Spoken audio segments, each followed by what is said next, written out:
What's been your toughest lesson this year? What are you taking out of this? Ooh, I feel like something's at the top of the mind already, man. Toughest lesson. What do you got? The toughest lesson that I had to learn was to invest in myself.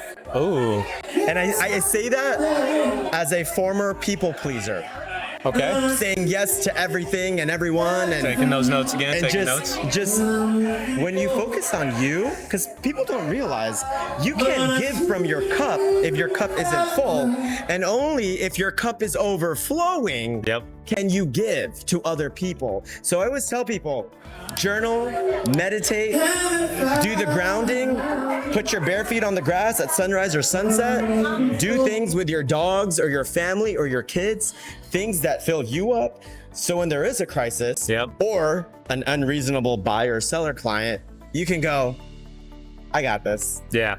I got this. Yeah. No, I appreciate that reminder. And I couldn't agree more. One of my best practices this year has been 3 deep breaths when I'm in it, when I'm feeling it. Yes. You know, it's funny, I got this little body reaction sometimes where I flare up like an anime cartoon or something.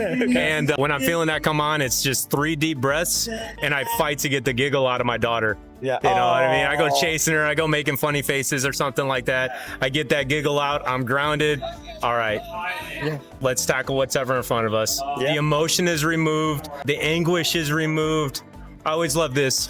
When it comes to crisis, when it comes to conflict, 3 steps. Stop, breathe, remove the emotion, right? Because the world just is. It's only this right here that we assign the happiness, the ugliness, whatever it may be, we assign that emotion to it.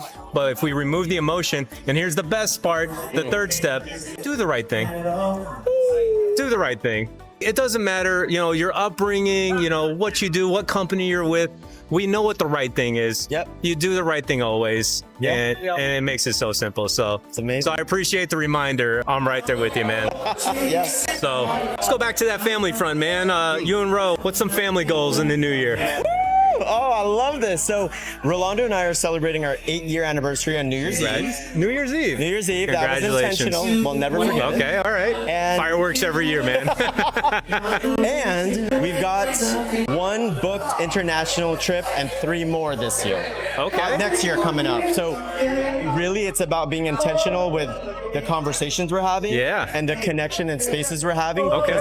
We are looking to collaborate with other realtors to be able to help each other out. Yeah. Because the most important thing, believe it or not, realtors, we can go on vacation and actually be present if you do the work now. Right. So Absolutely. it's about meeting people, authentically connecting with them, trusting them. So when you check out, you do check out.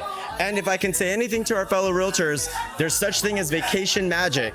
The more vacation you take, the more your business grows and the more people you will help. So schedule it and do it. And we know next year is going to be our biggest year ever. Love it. And we're so grateful. Yeah. All right, my man. It's been a pleasure. Yes, thank you Pleasure so catching up much. with you. Thanks so much, brother. Catch you next time.